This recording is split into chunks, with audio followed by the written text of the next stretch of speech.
What's up, everyone? It's 2 p.m. on a Wednesday afternoon, which means you're tuning in to Cannabis Legalization News. I'm producer Lauren, and today we have Heather Smyth from Würk, which is a HR platform dedicated to serving cannabis communities on.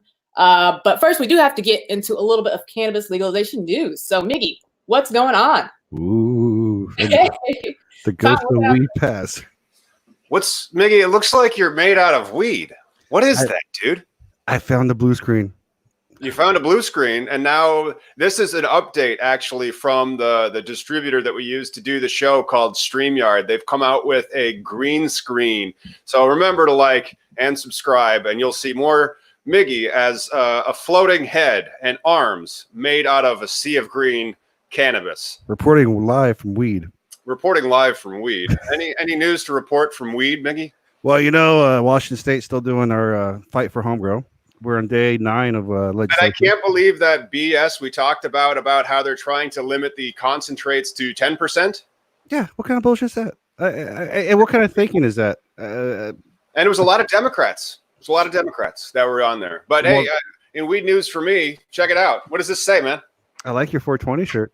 How do you? This says 420. That is 420 in binary. What is it on the back? That's our cannabis legalization news shirt. Yeah. Miggy got these for us. Thank you, man. That was really sweet of you. And check it out. My hair is sticking out straight to the side. Perfect.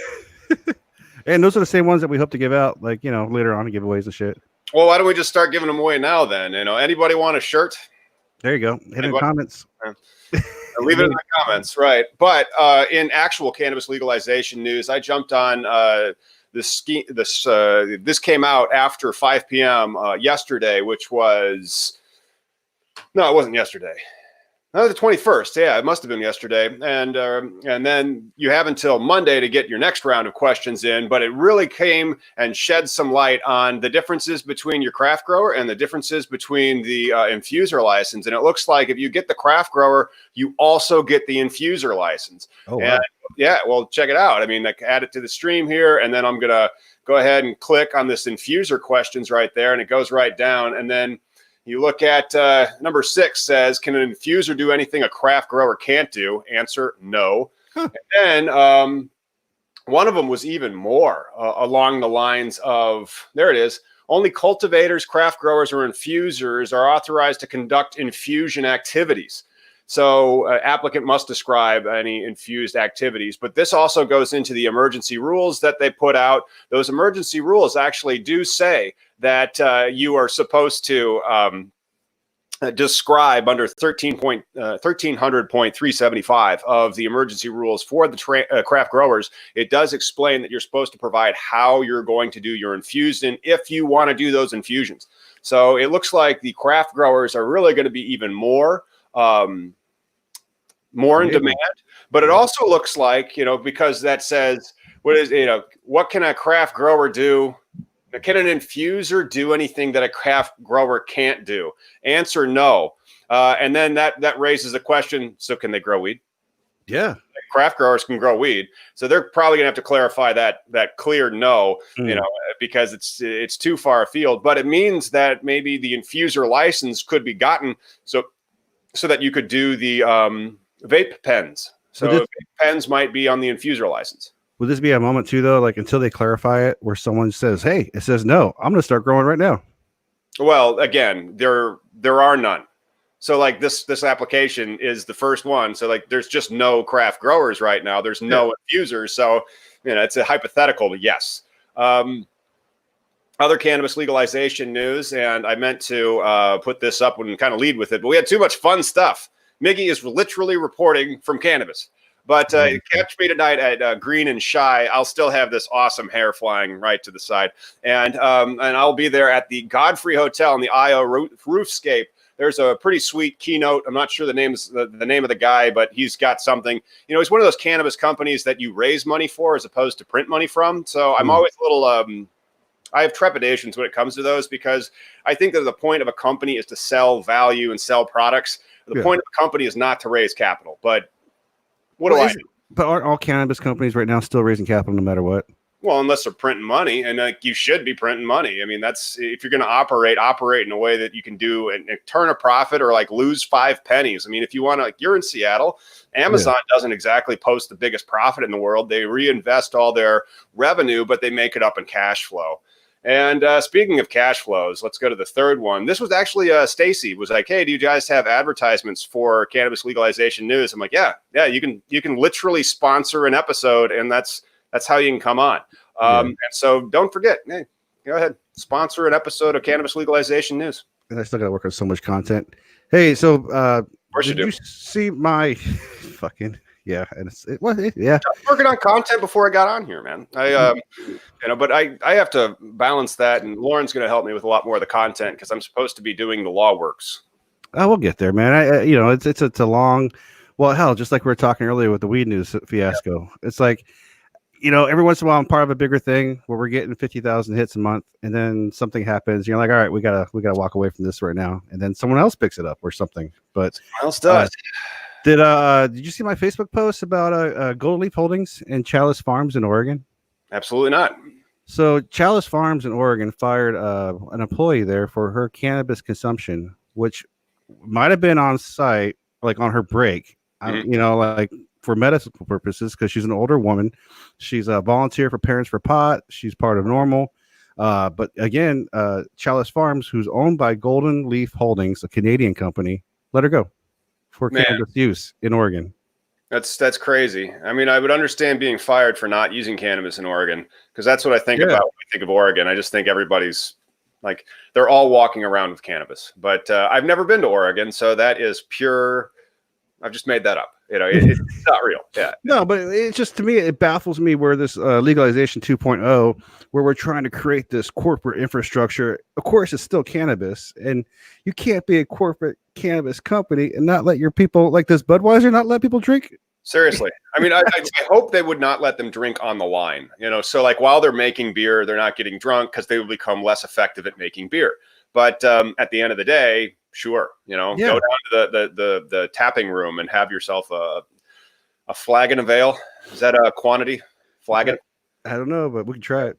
But it will know more too, because I think a lot of people are supporting her as far as saying she should sue, because there might be some legislation in the Oregon's whatever.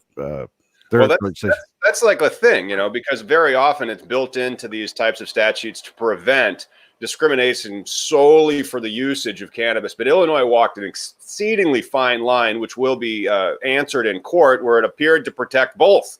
They tried to protect people from being able to be fired from smoking cannabis, but they also tried to protect the employers to say that they can fire you for smoking cannabis, provided that they do it in a non-discriminatory way. So like if you have a drug-free work zone and somebody pisses hot and that person is responsible for 95% of your revenue, you must fire them. But even with Illinois, though, you guys are doing something that's quite different than, say, all the other medical states, where with your legislation, you have now more people going into medical than you do like they're fleeing recreational in Illinois because of the tax, and because of the waiting in line, and because of the no home grow. But in other news, yes, flagon means a large, usually metal or pottery vessel, as for wine, with a handle and spout and often a lid. B, a large, bulging, short-necked bottle. I can handle that. I love that. That's why you tune in to Cannabis Legalization News for definitions of flagon. Well, you drink wine, so that's not an unfamiliar word to you. I'll do that sometimes. Yeah. So what else we got going on? Tom Angel, did you see that there's a company out there, Power Plant Strat, a PR firm focusing on cannabis industry? He tweeted that they endorsed the only 2 Democratic people against legalization. What the fuck's that? So it's not Bernie Sanders, but it is Joe Biden. And who's the other one that's against legalization? Bloomberg. But I don't consider Bloomberg a Democrat, because he's not. He's an independent that's trying to buy the election. Kind of like Tom, whatever his name is, Tom something or other. Yeah, I'm surprised every time I see commercials for that guy too. I'm like, hey, guy I don't know about who has a shit ton of money. Guy that's got a whole bunch of money and he's trying to buy an election. I admire that, Pretty much. Work for Donald Trump. You got somebody who's going to try and see you tonight, bro. I know. That'll be nice. I like to see people that know me, and I'm like, oh, cool. Thanks for watching the show. You subscribed, right? Yeah. What's this? How are pens in the infusing section that are distilled product are not infused with anything like food products? They're infused with terpenes, and then they're put into something that is going to create a vapor. The thing is, I asked that specifically. What can you do? Like, what license am I supposed to get if I want to buy distillate, add terpenes, put it into a vape cartridge? Do I need the cannabis infuser license, or do I need the craft grow license? And then here it is. Once again, answer number 6. Can an infuser do anything that a craft grower can't do? No. So what does that mean to you? So when are they going to issue licenses? July. The in July. Yeah. Wow. So you guys are going to be dry for a while, though. Oh, we're going to be dry for a while, but that's all right because we got Homegrow, and Mephisto Genetics has shipped my order. Big shout out to Mephisto Genetics. They're going to be on my the most. You know what the question that I get asked the most is? Where to get seeds? Where to get seeds. And so, because all these now we got Homegrow in Illinois, and so the medical patients are allowed to grow at home, but nowhere. Like I was just I went to New Med Chicago, worst frickin' cannabis buying experience ever, and it's not the fault of New Med. New Med's experience was great. The problem was that there's no product. And so like they have a one-page menu that looked like a tic-tac-toe board of just like 9 boxes. 3 of them were already sold out. The only thing that you could buy was gummies or a couple of vape pens. And the vape pens are, because I buy vape pens as a medical patient, and I'll be paying like $60 for 500 milliliters or milligrams of distillate in the vape pen. And then these ones were $75 for like $450. I'm like, wow. So, and then that's before, nope, that was with all the tax. So that's probably why, because, you know, you add all the tax and it's like an extra $15 worth of tax for the same vape pen. You know, I was listening to Josh the other day in his Chronic podcast. He was talking about the vape crisis that happened just now, and how, you know, this vitamin E acetate thing, a lot of people just assumed that it was going to be safe for consumption. And he points out that you have to go. A lot of these people are just going low quality, no matter what. You know, either it's cartridges from China, or what would you call it, like a carrier, or how would you describe the thing that the acetate or the acetate kind of used for the terpenes, from what I understand, is that it has to do with the viscosity, and it's supposed to lower the viscosity and make it more runny, so that it can slide over those little electric probes that are like the heating element that heat the cannabis extracts to, you know, vape point, but below combustion point. Yeah. This guy, none of dispos have seeds in Illinois. They do not have seeds in Illinois. So where do you get them? I mean, like it's been 3 weeks. You're a medical patient. You're entitled to grow. How do you grow while keeping it legal? You know, it's very difficult, if not impossible right now. Well, I mean, how did we grow before? And that was usually through the back of High Times. And you find those ads, you cross your fingers, you send your money in on a check that you wrote down on paper, and you hope it comes back. Yep. You know, but I can't tell you, Organics, Mother's Finest Genetics is a good seed company too. But you got yours, are they Chicago based, Illinois based then? Oh, no. All I know is that it's shipped. No idea what's going to happen. But spoiler alert regarding the marijuana seeds, or the seeds web page that I'm working on, so that when people Google how to buy cannabis seeds legally in Illinois, it'll come up. You know how much cannabis seeds weigh? No. Like nothing. Like basically nothing. So like if you bought like 100 seeds, it'd only be like an eighth. And so how do they bust you for cannabis? By weight. Yeah. Right? And so like brownies, for example, they're going to bust you for the whole brownie. And like that's crap, because like the weight of the actual cannabis in that brownie might be 50 milligrams, but the brownie itself, Yeah, but Tom froze. But I might have to dip out and dip back in, but this is hardwired in. Well, you lasted longer than you usually do, my friend. Well, there we go. But you know, the thing about seeds too, though, I thought because they come through the mail, they're shipped through. Technically, they're not illegal. I mean, I know Mark Emery was. Let me just again, this might screw up my feed because I only have so much bandwidth here in Chicago. Comcast, by the way, not a sponsor of the program. Not very fond of them. but whatever. And so if I look up the Controlled Substances Act, and not only just the Substances Act, but also the definition of cannabis, of marijuana, I apologize, because cannabis is not a defined term under the Controlled Substances Act. And then we pull up, this is a DOJ website, so bear with me because this might break it. And so I'll put this up on the screen real quick, and then I'll narrate it for the people that are listening at home, which we actually do have listeners. And so you have to look at the controlled substance, and then we'll just do a global find for marijuana. And the term marijuana means all parts of the plant cannabis sativa, whether growing or not, the seeds thereof. And the seeds thereof, well, it's kind of like that reading on question 6. What does it mean when it says that the infuser can do everything? Is there anything, how do they phrase it? Can an infuser do anything that a craft grower can't do? No.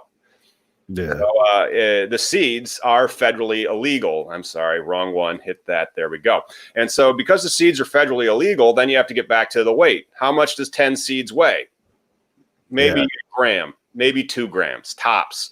So what's the penalty for 2 grams? In most states, it's already been decriminalized, and because it's so low of a weight, I just think and then some states allow that. And some states allow people to sell the seeds online because you can get that license to be able to sell the seeds. In theory, after we have Andy Smith is saying way less than that. Yeah, seeds are very, very light. And, when they bust you on the weight. So if you have like a handful of seeds, it's like, oh, that weighs an eighth. That's nothing. When go all the way around now, because now to legalization and as a company, for you guys in your craft grow in the applications, are you guys doing like part of the application, like we talked about earlier with securities?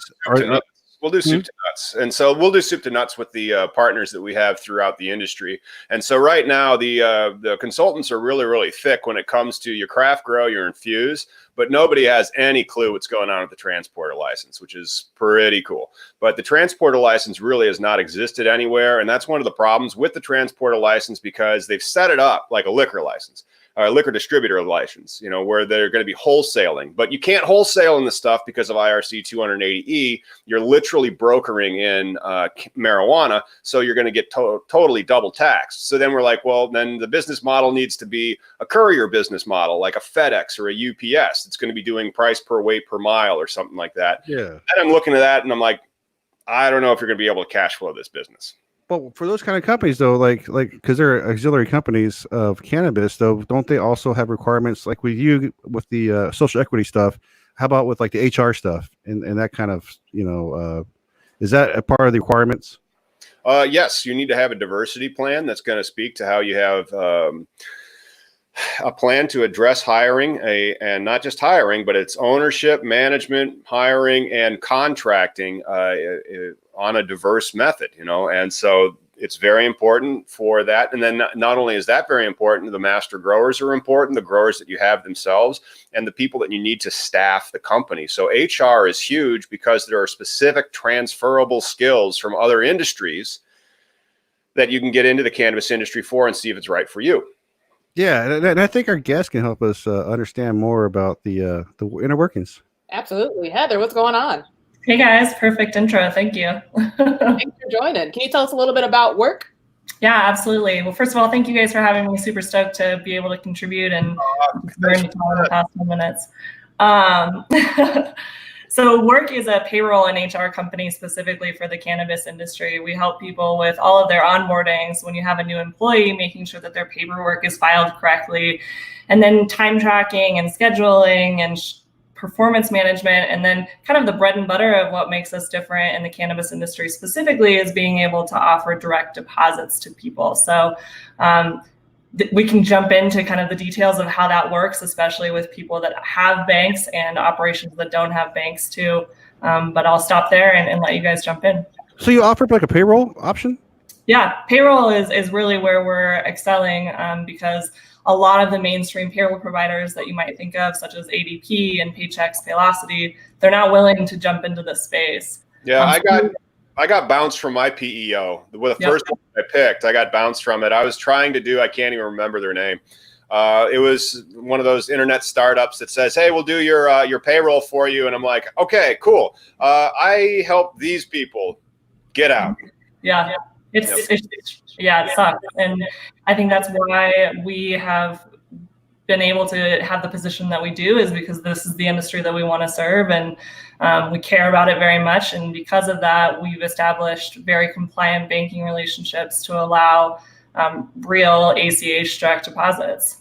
Yeah, and you absolutely need that. So you're probably working with one of the 600 banks that or financial institutions, because that's about 400 banks and 200 credit unions that are allowing cannabis clients to come in, and then they're doing a very thorough, rigorous compliance process where they have to keep up with these things from the Department of Treasury called the Financial Crimes Enforcement Network, aka FinCEN, and there's these suspicious activity reports that they need to file just right. And so I'm glad that you're providing that. Is Würk, would you classify that as like the cannabis PEO?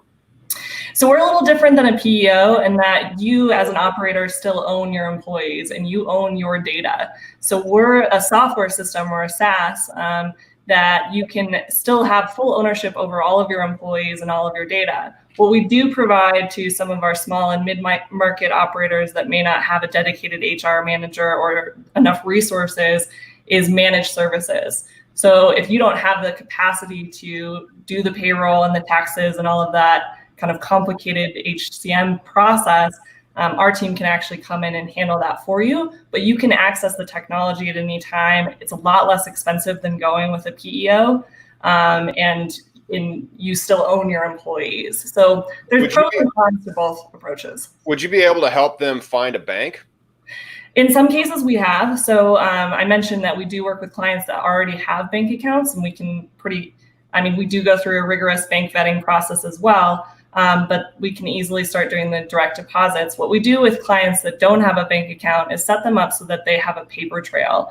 And so when they get audited, they can actually say, Shelly worked these hours, I paid her in cash, she signed off that she received, and then they can take that information to the bank.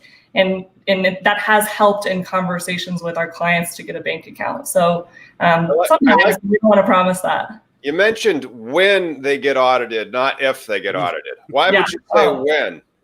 Yeah, very special catch. And it's insane. It's insane the amount of times that the cannabis industry gets audited, and, add that to the multiple hurdles with just banking and other regulations that we have to deal with. And that's why it's so, so important to just dot your I's and cross your T's triple time, Do you guys service everybody from growers, farms to stores to everybody? So you got the whole gamut of the industry. Yeah, every vertical. And it's interesting because we've had some clients like Astor Farms in Northern California. They're 10, 15 employees now, full outdoor cultivation, and we're doing their managed services too. And she was able to secure a bank account as well. And then we have clients all the way up to, Harborside and some of the multi-state operators like Acreage and Ianthus that have what's called an FEIN, or a different tax ID for pretty much every operation in every single state. And we've had clients that have upwards of 27 tax IDs, where if you look at the fast food industry or any other kind of chain food industry, they may have like 1 or 2 tax IDs, but multiple locations, hundreds of employees.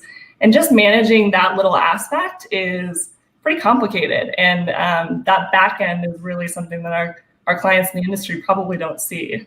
Let's flesh that out a little bit, because when I'm recommending to my clients that they create another LLC or another corporate entity for their next cannabis license, the reason why I always say that is because you don't want to jeopardize your other cannabis licenses, but also when you're in any particular state. So when you say that these cannabis companies that are MSOs, and if you're following along at home, that stands for multi-state operator, has 27 different FEIN numbers. That means they have 27 different corporate organizations, because each one of those corporate organizations correlates to a different FEIN number.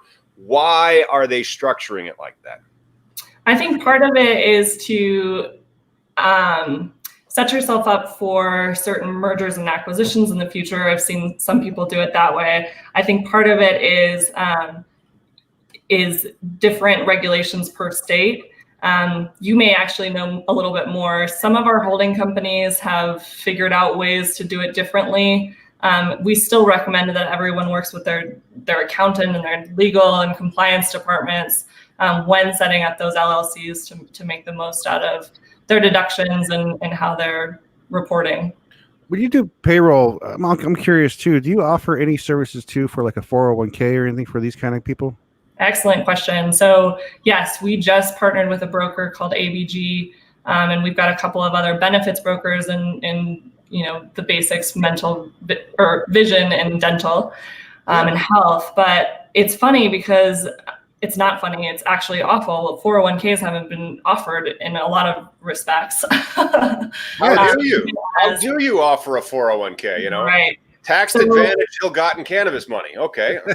Yeah. A lot of our clients are offering 401ks without a match, and they're still offering maybe stock options or some other kinds of benefits that can help appeal the deal. But it's, like you said earlier, it's so important to partner with people that understand cannabis and are transparent about that. We've talked to other providers that say that they will, and we get down to the paperwork, and then it turns out that they haven't included cannabis at all in our CSA, our agreement with them. And so in every partnership that we recommend to our clients, whether it's a broker or a 280E accountant or anything else, we are very, very strict about the fact that they have to serve cannabis and they don't run any risk of being dropped by that provider in the future. Nice. Right. Yeah. I mean, it's got to be quite the trepidatious area, the conversation you have every time you talk to a banker in a suit. By the way, it's cannabis related. Yeah, but I mean, luckily the conversations are starting to be a little bit more widely accepted. We have established banks that are very specific and about serving cannabis and open about that. But there's still so much work to be done. We were talking before we went live about the Safe Banking Act and the access for everyone to be able to have real support system, and we're just not there yet, and it's really unfortunate. It's terribly unfortunate, but it like the Safe Banking Act is not coming this year. It's not. I mean, like what they did to it in the Senate was pathetic. And so now, right now, as we sit here and discuss this, by the way, full disclosure, this is a federal conspiracy that we're committing on YouTube.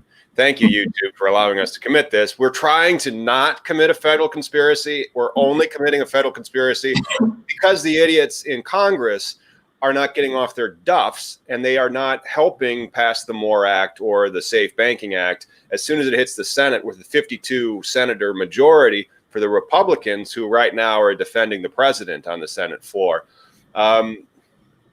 I don't know when that's going to change. And then Miggy, and that's the thing, everybody loves cannabis, but they just don't agree on how to do it.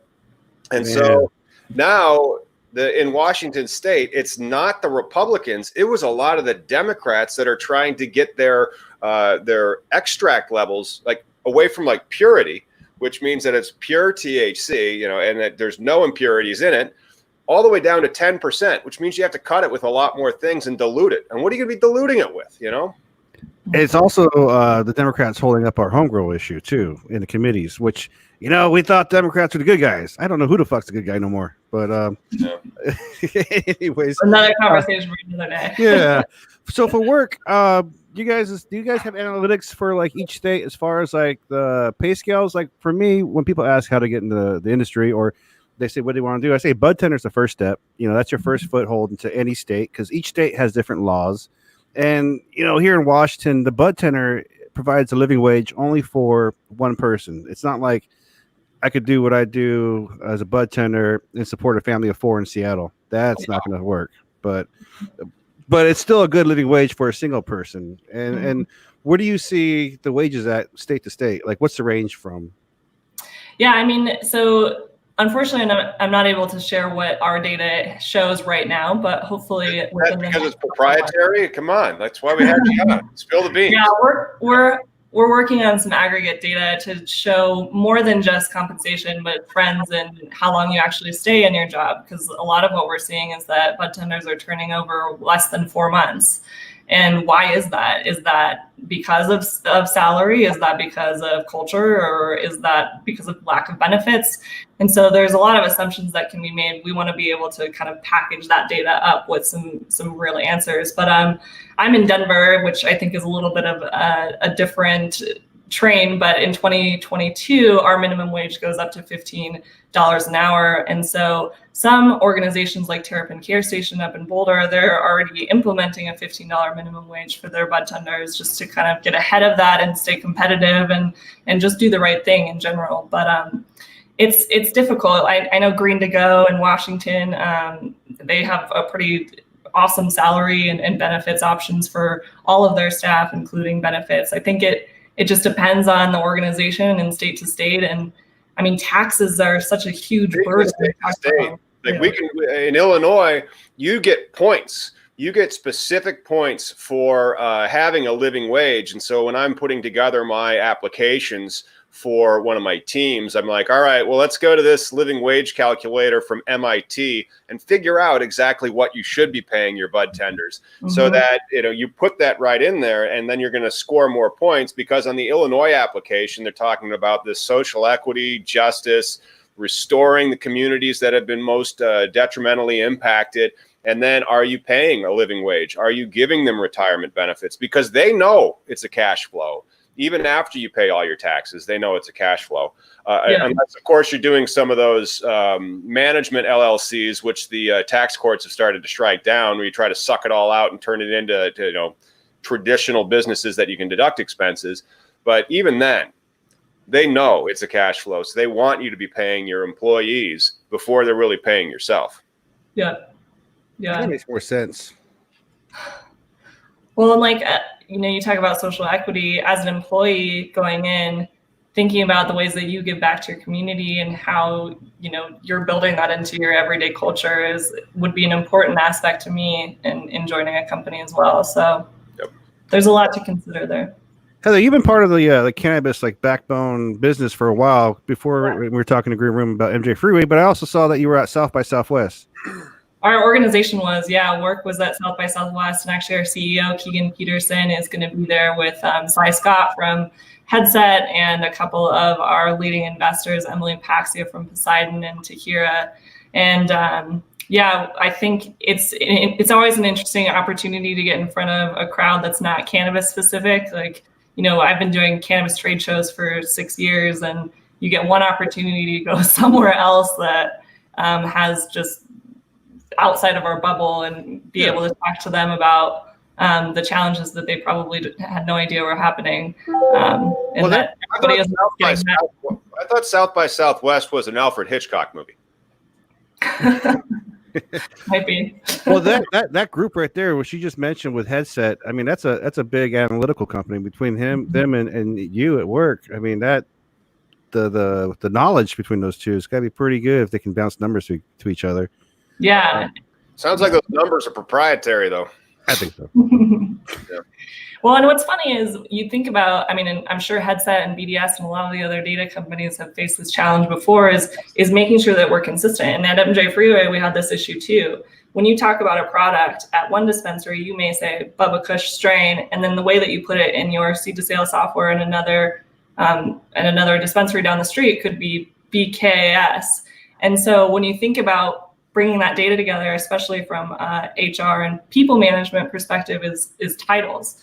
So you may have a master cultivator or a head grower or a head farmer. And so we're having to kind of go through. And the other issue is some people quite honestly just aren't even tracking that data correctly. Wow. And no matter how much we try to enforce, best practices and ways to not only get the data to the rest of the world, but just for yourself to be able to benchmark against your other competitors, you have to be consistent in the way that you maintain your data. And data integrity is going to be an issue for a while. Oh, definitely.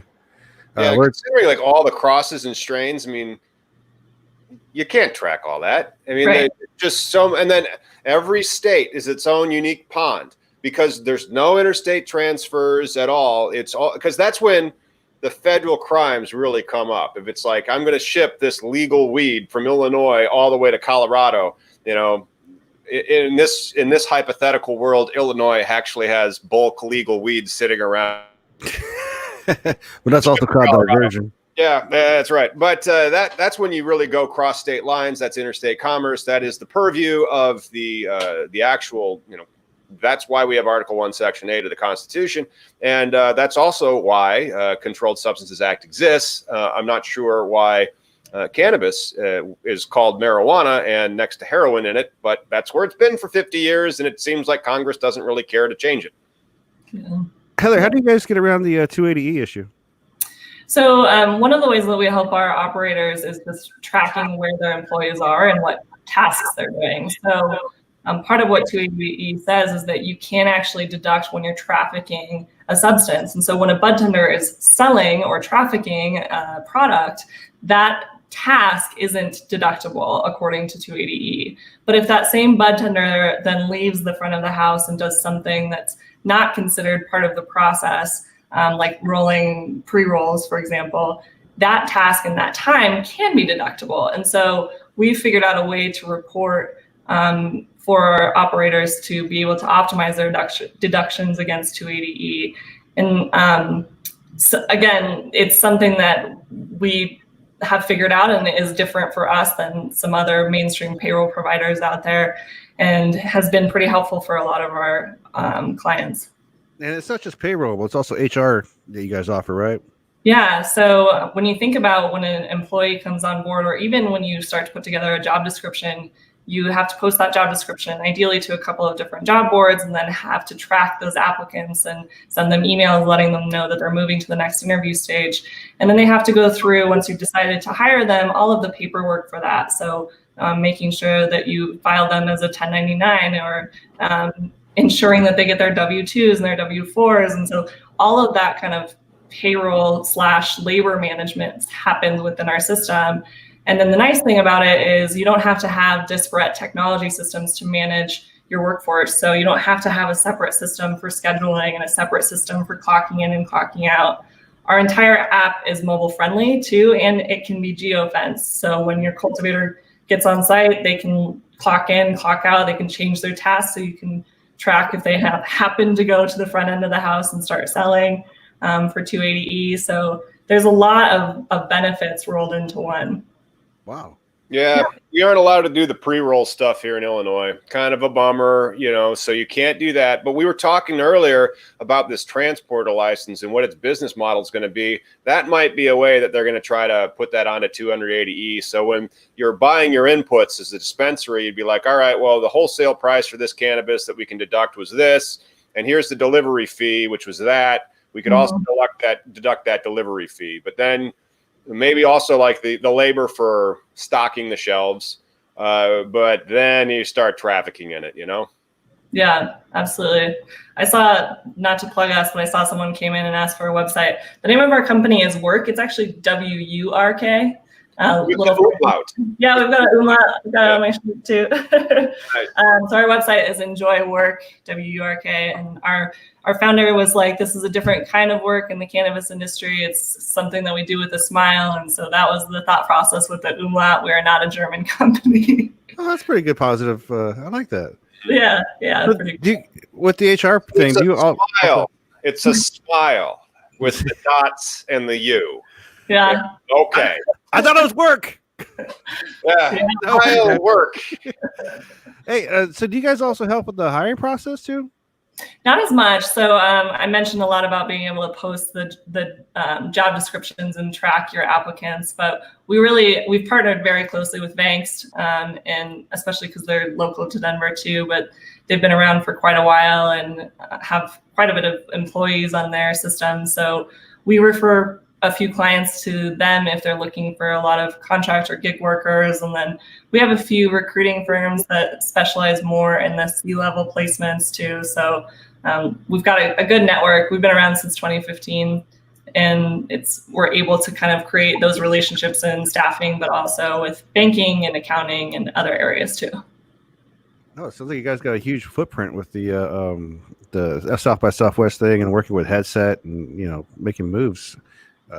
Good shit. Yeah, and then Illinois got a whole new fertile ground for you because this spring, well, actually, I guess it'll be summer, May and July, you're going to have access to a whole new round of people that need your services. And then next year, an even bigger round out of Illinois. Yeah, we're actually about to kick off a little bit of a campaign in Illinois. We just launched one in Missouri as well. And so a lot of what we're doing with these operators is just educating them about the risks of managing HR themselves, or doing it with simple systems like a spreadsheet or even just QuickBooks, and the benefit of working with someone that actually understands the potential for scale and setting yourself up for acquisition if that's where you're going, and being ready for audits, et cetera, et cetera. So which are coming, by the way. Yeah. Being ready. Yeah. But especially from dispensaries. The dispensaries are the ones that get audited the most. We still are going to be electing the S Corp status, or probably the S Corp status for the manufacturers of it. So they have less IRC 280E, still some, but less. And then they also are less likely to engage in the type of management downstreaming LLCs that just are red flags to the IRS to be like, hey, come here, audit me. Yeah. No, you guys' service though is essential when it comes to infrastructure of a legit business / industry. And you're getting into medicals with Missouri. Are you also looking into like Oklahoma and stuff like that? Oh yeah, absolutely. And we service every vertical, every state with a regulated market, whether it's adult use or medical. Oklahoma has been interesting, as I'm sure you know, just because there's such a plethora of licenses with a lot of we'll see and kind of wait until it happens. We've got a few clients there that are really small market, maybe 3 or 4 operators right now within their business structure. So we're hoping that kind of starts to roll up into something in the right way, of course, but it's a little bit harder of a sell for a 2-3% employee company. Not that we can't support them. It's just, that's a little bit of a revenue chunk if they're not prepared for that. But I think it's only a matter of time here in Washington when it was medical. You saw people become millionaires, and at the same time, the smart ones reinvested their money in a business and actually found people like you to say, hey, I need to be a real big grown-up, as opposed to just some guy with a garden who sells it out of his trunk and then makes a lot ton of money and then disappears. You offer a fundamental. It's like with Tom. Tom does contracts, and it's like it's so fucking boring, but it's so essential. Boring. It's so terrible. Essential. It's like watching. Payroll and HR isn't exactly that exciting, but it's a very necessary piece of the puzzle. And say that bookkeeping just as not exciting as payroll and HR.